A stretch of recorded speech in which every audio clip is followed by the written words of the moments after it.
audit the financial statement on a GAAP basis, so we'd like the trial balances presented to us on a GAAP basis. Agenda number 8 is a new one. If you want to talk a little bit about that, that'd be great. Okay, well, when going through the Board of Ed and town records, there's kind of a little bit of a lack of oversight on behalf of the town over the Board of Ed because they're separate general ledger systems. So, for example, if Anna wanted to look at the school lunch fund, maybe to see how it's doing, And I guess she couldn't. just to explain that a little bit further, is when Anna writes a check or the Board of Ed requests money, what happens where from Anna's side, from the finance department side, is that lump sum, let's just call it $1 million, goes to Board of Ed expenses, okay? So that's the control account. Anna knows that we've given the Board of Ed $1 million based on their budget appropriation. On the Board of Ed side, they take that $1 million and they break it down into salary, transportation, special ed costs, pupil costs, and things like that. So that happens throughout the year. And then at the end of the year, when Anna has sent over X amount of dollars, and she has a large number, that control account, just saying Board of Ed, we now have to reconcile that to all the detail that is maintained by the Board of Education. And so what we'd like to see, if there was the same GL system, that reconciliation process would be automatic, and it wouldn't be so cumbersome at the end of the year to agree those numbers, because that's one of the things that needs to be done at the end of each year. So, and you're seeing more and more municipalities going to the same GL system between the town and the Board of Ed. Obviously, we can't tell you how to spend your money or anything like that, but it's just something that, as you look for efficiencies or ways for operational improvement, this is maybe one area that you could consider. So is that a big deal to make that happen? Well, I guess it's because the big deal is, Anna's a big deal control to make account, that happen. Anna's the control account, and if they're both not on the same system, and the Board of Ed would overexpend, then that could be that one that legally they're not allowed to overexpend their budget, and I think it is important. So you need to make sure that between the board and the Board of Ed and the town, if they're not in the same system, that the reconciliation process is routine and ongoing, and not as cumbersome at the year end when they start pulling everything together. I think Anna's been asking for new software for a number of years, so it might be a time to look at a joint, software situation and see how we can do, whether we can use what we have and change theirs or vice versa, or get something new and bring them both in, now that the acquisition program is moving forward. Paul, have you had any conversations, or Anna, about doing the centralized system with the Board of Ed? Well, we've had conversations about a new software system, but I've always not really let it go very far because of the expense. So now we're probably in a better situation, and given the recommendation of the audit, our capital needs are kind of, on the down I think turn it'd be a as good we moved it. opportunity. So this might be a good opportunity for us to do it without seeing any significant increase in the budget. And it is, it used to be, Boards of Ed would have their one system, the town would have their own system, but I do think we're seeing savings collectively, both on the town side and the Board of Ed side, if you are sharing software systems. So I think there's an opportunity to upgrade. There's some nice packages out there that can be implemented, and just add to it as you think about it. And Anna can speak on this too, is that both from the state side, your chart of accounts is a lot what makes up your general ledger, but the state's coming down from both the town side and the Board of Education side, a uniform chart of accounts. So basically, you're going to have to go through a process to make presentations to the state of Connecticut, both the OPM and to the Department of Education, on a set basis chart of accounts. So if you were to explore a new system, the timing's pretty good right now, because you have to undertake this new chart of account system over the next year or two. So if you were to explore it, you could maybe wrap the two into one and would have a nice system for years to come.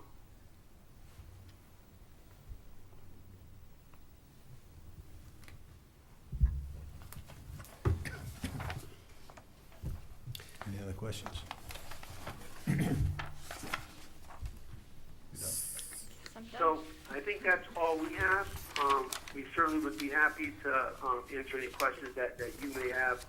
As your independent auditor, we work for the Board of Finance, and if you have any questions, you can ask us tonight. You can reach out to us at any time. Our plan is just like anything else. We have a quality control process that we go through. We like to deliver a draft before we finalize. Our plan would be to finalize within the next week, 10 days, this report. But if you have questions as you've done through it, don't hesitate to email us. It will certainly, or ask Anna, or us, if we can get back to you with some clarification. I think it'd be appropriate to have a motion to accept the draft audit this evening, and then you'll finalize the audit. It has to be filed by January 1. Is that correct, Scott?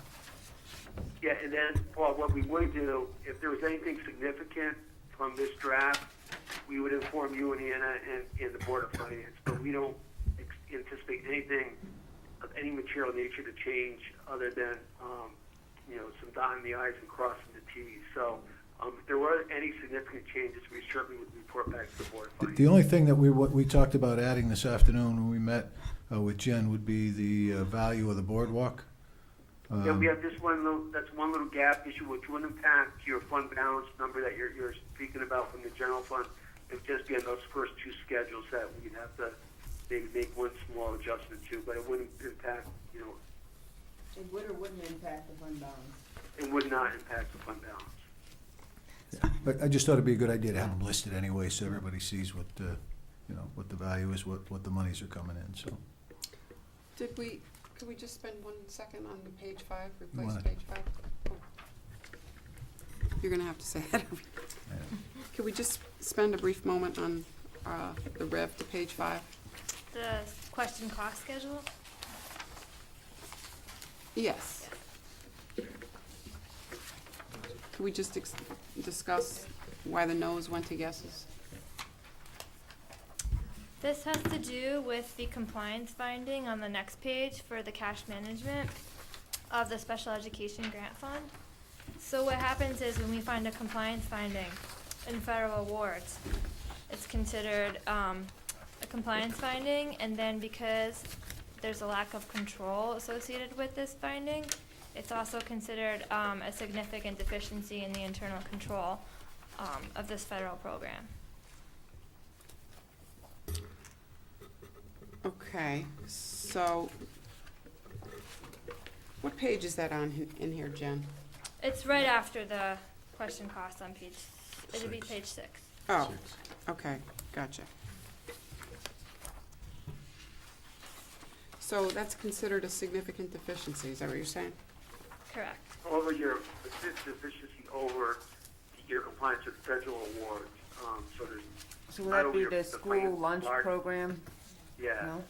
Not the financial statements that we talked about with fund balance and things, but we do have to talk about significant deficiencies over major federal awards, and that's why it's classified that. It really has no material impact on your financial statements. It's just really an impact of the control process over your federal awards. And there's 12 criteria that the feds make us look at, and cash management is one of them. Okay, so your summary statement on the, what was I just looking at, the report card, that there's no significant deficiencies overall and no material, where'd I just read that? Oh, I know. The control deficiencies did not constitute significant deficiencies or material weaknesses still stands. Yes, if you're looking at our independent report, Right, in accordance with government auditing standards. And that's the report that, although we don't opine on internal controls, that's on page 9 of that smaller report. That's correct. This one, there are no significant deficiencies or material weaknesses that came to our attention during the course of our audit. all right, well, so that's good news. That's nice to just underscore that we've had an audit and we have no significant deficiencies or material weaknesses, right? It's good news. It's good work on everybody's part. And Scott, I think I heard you say that 6 of the 7 deficiencies, excluding the general ledger one, were ones that we brought up last year. Did I characterize that right?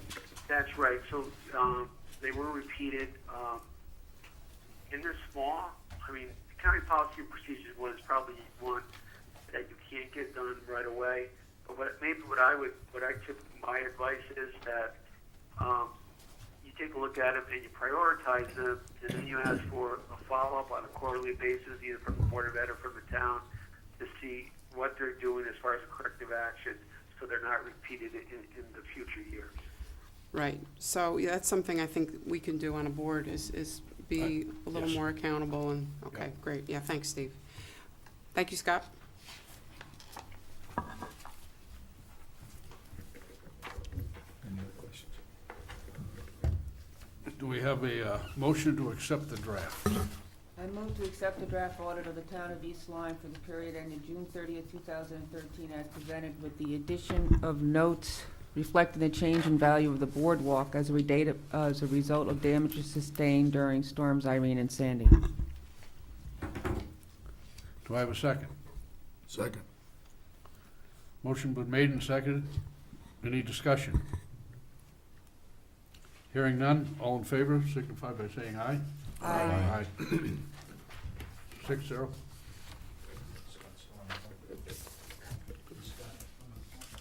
Scott, you still there? Yes, ma'am. Thank you. Oh, you're welcome. Again, anything, I'll let you know if there's any significant changes. And again, I apologize I couldn't be there in person tonight. Thank you very much. Thanks, Scott. Thank you. Thank you.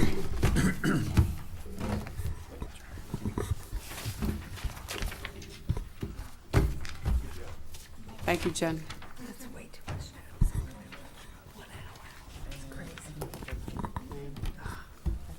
Hey.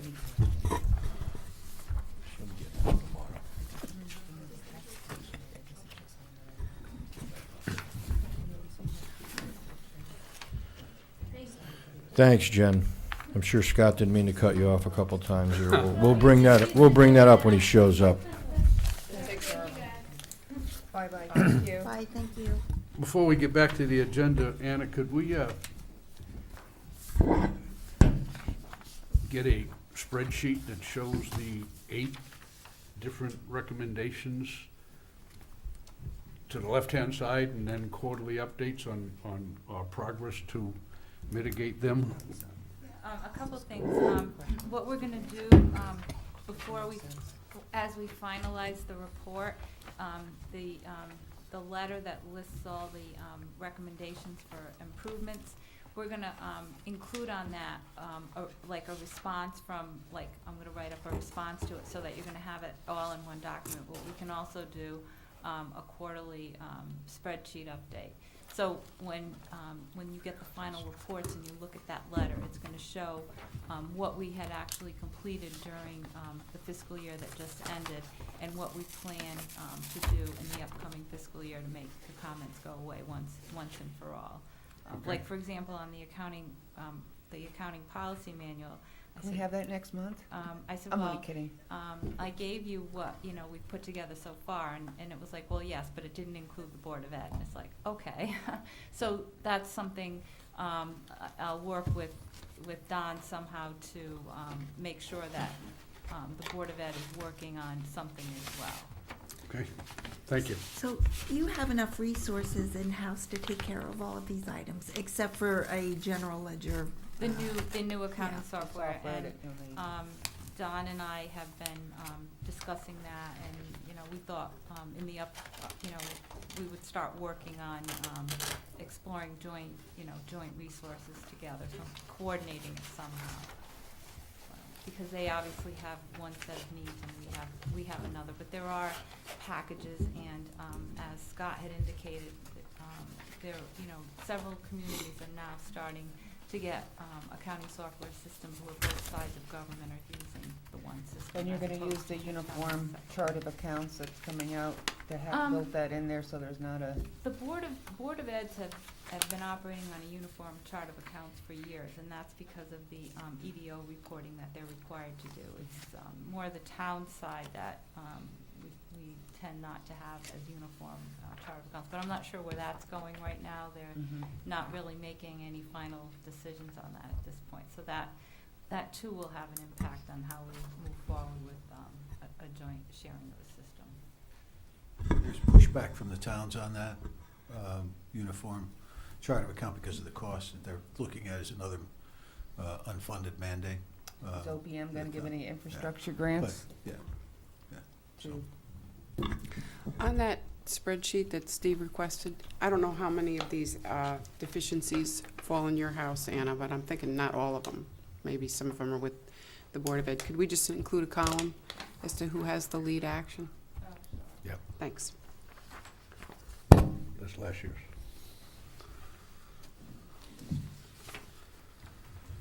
Okay, back to the agenda, reports for selectmen. Thank you, Mr. Chairman. Very briefly tonight, you have two committees that you have representation on for the coming terms. The Capital Improvement Committee, Mr. Harney is a member there, and the Pension Committee, Ms. Hogan was an appointed member there, but now as a member of the Board of Finance is a member of that committee, and Mr. Hart was a member of that. So whether that is something the board wants to consider keeping the same, but you may want to consider an appointment or a reappointment at some point, perhaps on your next agenda for those items to make that official. We had a couple of things as we start the budget process. As you heard, we are up over 8%, which is the target. We were targeting 7 at one point, so we're up at 8. We're going to try to keep it that way. Put aside some of the dollars and use it for tax relief as we move forward, that we may have an extra funding. There are a couple of items. Anna and I began seeing department heads this week in terms of putting the budget together. There will be some changes. We have a revamped Public Works Department, so there's going to be some movement in there. You'll see some differences there. The Samuel Smith House is the new historical museum that we put down, that we purchased this year, and we're looking to do something different in terms of all of the historical houses and the fundings and things there, so we'll be discussing perhaps some changes there. The dispatch consolidation between London and Waterford is in the implementation report stage. We could see that implementation prior to the next fiscal year beginning, so that will have some impact. What you see tonight as part of the audit was a portion of the combination of the HR job and the reconciliation manager, two part-time jobs that we blended together. Renee's doing a terrific job managing both, keeping up on the reconciliations, and I think she has the capability of doing, in answer to your question about resources, policy manuals and things. She's familiar with those types of things. So she's on a 4-day week. We have a little bit of leeway there if we need to bump some time up for extra projects. Anna has been doing an excellent job as manager of that finance department, and as we are beginning to cross-train people and move people around, and so that will all help move some of these things forward, and that is some of the things you're looking at. And then the safety committee has been expanded. Julie Wilson's doing a nice job leading that committee, and that may be expanded to include the Board of Ed this year because we do such a good job. We want to expand onto the programs. And then finally, on a note, I attended a ceremony this morning at Flanders School, Wreaths Across America. Caravan stopped, one of 900 tractor-trailer trucks that are traversing the country, dropping wreaths off to monuments for soldiers in cemeteries across the country. This particular caravan was headed down to Arlington National Cemetery to put some wreaths, and they presented the town of East Lyme with a wreath on behalf of those who paid the ultimate price, and also 2 Gold Star families today were represented at the community that each got a wreath on behalf of loved ones lost in conflict. So I have the wreath. I'm trying to keep it as cold as I can for the next couple of days, and we've arranged with the veterans community a ceremony at 10 o'clock on Friday morning to place that wreath on the Liberty Green, and I'm hoping to get some veterans there to have the honor of placing that wreath. So When was that? When are you doing that? I'm sorry? What was the date? Friday? This Friday, today being the 11th, so it'll be Friday the 13th at 10 o'clock, and I'm working with Joe Barry of the Veterans Council, and so we hope to do that, but it was a wonderful program. The people came and spoke to all the kids and educated the kids, and they want to just kind of keep the memory green. But what a wonderful thing that people are doing in this country, escorted by the Patriot Riders, by the way, as they came into town. So it was an impressive caravan. We had 2 of our ladder trucks with up and a big, huge American flag that everybody drove under. Between the 2 of those ladders, so it was a good show for our town, and Robin Sewell and the folks at Flanders School are to be commended for something like that. So, and I have a nice pin reflecting my opportunity to be there today. That's my report. Thank you. Thank you. Any questions? Do you know the current status of the facilities consolidation of the elementary schools? They're breaking ground tomorrow on a new school. No. Super. I'm kidding. No. From what I understand, they would like to hire some type of consultant or something to finalize that. That's the last that I heard. I'm not sure what the Board of Ed is going to do, but they have a couple of choices, and our 2020 committee is kind of waiting. We have some potential bond scenarios as to what it would look like if it was $39 million or $49 million, depending on what's going to happen with the state reimbursement rate, if there is one, So I don't know where we are. I think we're a year and a few months away from, that being brought to some type of referendum, I would expect. So that gives them time to do a study complete with pricing to say, yes, we're gonna, refurbish 2 and close 1, or we're gonna refurbish 3, or we're gonna close them all and build 1. I think those are the 3 choices that they're putting on the table. But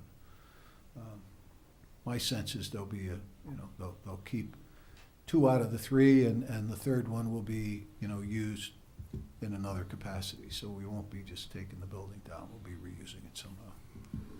But that's where our 2020 committee comes in. We like to see what that building is, and then we'll incorporate it. And do we need a bigger town hall? Do we need a public safety building? Do we need, whatever. So. Any other questions for the First Selectman? Can you give us an update on the regionalization effort for the Fire Marshal's Office, Emergency Management? There is no regionalization for fire or emergency management for the fire, but for the dispatch, you mean, for the dispatch, yeah. Well, it's kind of a confusing situation because of the needs for the entire region. But about a year and a half ago, the town of Waterford, East Lyme, and New London entered into an agreement to see if we could develop a 3-town dispatch, combining the services of the 3 towns. That passed the first report. And now that was moved into an implementation stage. Each of the communities has a representative on that committee. Billy Allen from the fire department is represented. They've done a terrific job. I was at a meeting today, and we were talking to some local legislators about introducing some legislation that would be necessary in order to form a regional entity to which the 3 towns belong to. And the regional entity is the one who hires the dispatchers and manages and makes the decisions. So that legislation does not exist currently to create that. Separately, as I said from the beginning, my job is to bring as many opportunities forward to the Board of Selectmen as possible. KX, which is a group of 8 communities up in the Colchester area, is looking to do something different. So we started looking in that direction. Montville just built a new public safety building with a brand new dispatch center in there. So I had somebody again looking at the combination of potentially between East Lyme and Montville. So we had 3 of these scenarios going along. And as it tends to move together, and the amount of work and the great effort that's been going on by that committee for New London, Waterford, and East Lyme, what I seem to think will happen will be that East Lyme, New London, and Waterford will meld together, hopefully with approval from all of the communities. We have to get labor unions to approve, and there's 3 of those that we have to come. So there's still some work to do, but my sense is that will happen, and then operate for a year or so, and then we'll see what happens with some of these other folks, because I think by then they'll be ready to do something different. And I think down the road, perhaps even Valley Shore might be, you might see a 20-town dispatch in 5 years from now. But laying the groundwork, laying the foundation is necessary, and I think that's going to be New London, Waterford, East Lyme, but we'll see. Montville everything could start there and end up in Montville because that's a newer place, although, you have to look at capability. We may need a bigger building for all of that. So it's a long, arduous process with a lot of different moving parts because every public safety community, if you will, there's 2 fire departments here, a resident trooper police program. There's a number of fire departments in Waterford and a regular police program. So all of the dispatching needs have to be monitored and developed. Combine that with the fact that the state police dispatch program, all of the state police barracks that are dispatched together, has centralized and moved to Tolland. And East Lyme, being a resident trooper town, has to deal with that. So there's a couple of different, wrinkles that we have to cross there. How's that going with the state trooper consolidation in Tolland? Have you had any feedback? I know it was a major. Well, I think if it's like issue. anything else, if you ask those who are in favor of it, they'll tell you it's doing great. If you ask those who are not, they'll tell you all the problems. But I think there's growing pains, as there will be with anything. If we Right. do this thing, there'll be some difficulties getting the wheel moving. But I think overall, it will be a good thing in Tolland. It's a question of getting used to the system, and I think it'll be a good thing at the end of the day. There was on Channel 3 tonight, there was that talk going on. Lieutenant Vance basically said that there was some bugs that we're working out. One dispatcher said, gee, I'm working 17 hours a day, 6 days in a row. And so they were talking about it on the news tonight. Yeah, I think it's like anything else. Change is difficult. People don't like change, but I think in our case, those 3 towns, I think you're going to see, because especially with public safety, I mean, you can't think about it in terms of economy. You have to think about it in terms of enhancement. We want to make sure that our public safety is enhanced first. We can save some money and have economies of effort because we have 3 different accounting systems, for example. Together than communication systems, and we can save some operational costs, go from 7 or 8 dispatchers in 3 different areas to 5, but having a 7-day full-time, in our case, for example, we have full-time dispatchers 5 days a week, and we staff with part-timers on the weekends. So if you move to a 3-town, you would probably eliminate the need for part-timers at some point in time because you have the full-timers work rotating 5-day shifts or 4-day shifts or whatever it is. So, but that would all be under the auspices of this new group, and we need that legislation to pass. As you know, it's a short session. They start in February, end in May, so we won't know until we get to March or April how that's going to go. We need that Are first. they going to put something together, or? We've had the 3 attorneys through the towns have already drawn up the language, and we presented the language to Representative Jutelas and Ritter this morning. And we're going to brief the full delegation at a meeting just after the holidays before the session starts, so everybody understands what's going on. We made that a priority for the Council of Governments, too, as part of our legislative initiative, because we realize that it will help all of the communities, not just our 3, but it will help communities around the state having this opportunity to create this entity and move in, so.